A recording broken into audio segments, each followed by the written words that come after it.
So today what I'm going to do is be changing the brake light switch on the KIA Grand Carnival, which is this guy here, has 4 pins.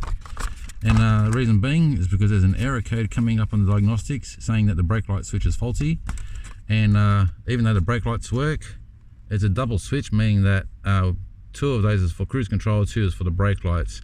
So when braking, the reason why the error code comes up is that when cruise control is on, you're trying to brake, the van's braking, but the cruise control is trying to keep the van going. You end up applying more brakes. Next thing you got to shake in the car because you're fighting against the cruise control, and then the cruise control eventually gives way and pops up an error code and have to change the switch. And I'll just show you on the diagnostics right now. Okay, so just connecting to the car now. Now you'll find when the engine light comes on, cruise control won't work. So if you've got a cruise control problem and your engine light's on, that's why. The car won't go into, it won't allow you to use functions like cruise control. Okay, that's connected. Don't worry about the red one there, that just means that I haven't configured the proper specs to the car. I'm not going to. I'll get search now.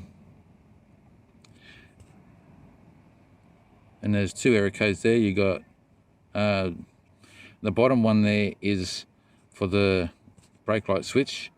This is only just new. A couple of days ago when I checked this, these other error codes weren't there, so I wasn't expecting that, but so be it. They're the next things to look at. I'm going to clear them. Now what that's going to do is going to remove the engine light. It's going to tell the ECU that everything's great. So we'll get into this now. And in case any of you are wondering, that's the diagnostic scan tool I'm using right there. And using the Talk Pro app, obviously you would have noticed that. Okay, so it looks like I'm going to have to remove this cover here first to get access to where the switch is. There's just, you can't get your hand in behind there to reach anything. So I'll get this out of the way so we can have a look. So I've got a screw there to remove, one behind this cover to remove, one over there, and have to remove the 2 underneath this here. I'm going to take this panel here off because a lot of the time the Kias have screws in the side here as well. So there's 3 screws. There's 1 further down, 1 in the middle, 1 up the top. I'll take them switches there out as well, and then we'll take that panel off. So there's a brake light switch there that I want to remove. Now you could probably tackle that, squeeze your hand in there and undo that and be successful. I might even try that first, but I'm thinking I'll go the extra mile and remove the bar and drop the fuse box to get access to it. Okay, so I couldn't get it to do, I couldn't undo it with the spanner inside there. If you've got a smaller spanner than that, you might be more successful.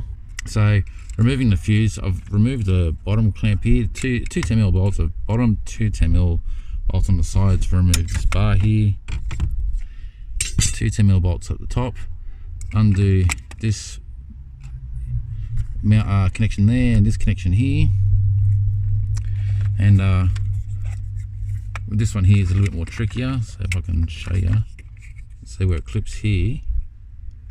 Sorry, I'm not in the camera all the time. Where it clips here, you got to push that forward to unclip it because it locks in.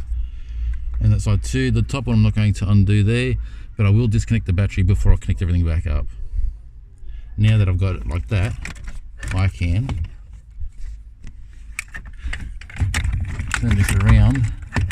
Now I'll show you in a second. I'll get it turned around first. So I can turn it around now. I got easy access to the switch now. So it's a 14mm bolt, same as the replacement part, and I'll take that out and put the new one in. Okay, side by side you can see the switches are the same. Maybe not identical in size, but the shaft of the thread is the same, and the connection is the same. We're good to go there, and this is the adjustable bolt that comes off it. So when you put it in, you'll have to tighten this back up and then tension the top down. I'll show you that when I install the new one. Okay, so hopefully I don't shake too much. So there's the connection there. We'll put that on first, and then we'll drop that into there like so. Now I'll get the, I can probably adjust that because that comes up all the way. I will adjust it differently so it just closes on the switch there. It doesn't need to be all the way down like the other one was. Okay, so just showing you there, that's it there. It's adjusted, so just giving this a nip up now. That's it. Now, I'll show you there. So that's all the way pressed in. That's all it needs to be. It doesn't need to be as far down as adjusted as the old one was. That means the old one would have been pushing the brake pedal part way down already. That wouldn't have been any good for it. But anyway, didn't hurt it, I guess. It's been like that ever since it was manufactured. So anyway, that's installed. Now I can put all this other stuff back together. So like I said, first of all, before connecting the fuse box back up, I need to disconnect the battery.